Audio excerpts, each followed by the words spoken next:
अस्सलाम वालेकुम दोस्तों, डॉक्टर साजिद आपकी खिदमत में हाज़िर हूँ। जो दोस्त चैनल पे नए हैं उनसे गुजारिश है कि please subscribe my channel and press bell icon. Viewers, आज ग्लूटियल इंजेक्शन जो है, बटक इंजेक्शन, जो इंट्रामस्कुलर इंजेक्शन है उसके बारे में आपको बताऊंगा मैं। अच्छा, बटक्स में जो इंट्राग्लूटियल जो ये इंट्रामस्कुलर इंजेक्शन है, ये एक यूनिवर्सल प्रोसीजर है और कॉमन इस्तेमाल होता है ऑल ओवर द वर्ल्ड। तो इसमें जो सिलेक्शन ऑफ प्रॉपर साइट है that is very important to avoid neurovascular structure जो होता है यहाँ पे, उसको बचाने के लिए जो साइट है उसके इम्पॉर्टेंस उसकी बहुत ज़्यादा है।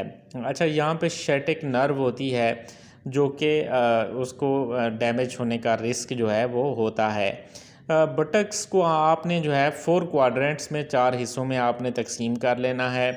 और इसमें जो है तो जो सबसे जो ऊपर वाला और आउटर जो क्वाड्रेंट है, अपर एंड आउटर जो हिस्सा है, वहाँ पे आपने ये इंट्राग्लूटियल इंट्रामस्कुलर इंजेक्शन आपने लगाना है।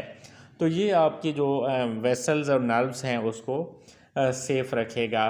तमाम दोस्त वीडियो को लाइक, कमेंट और शेयर करना ना भूलिएगा। शुक्रिया।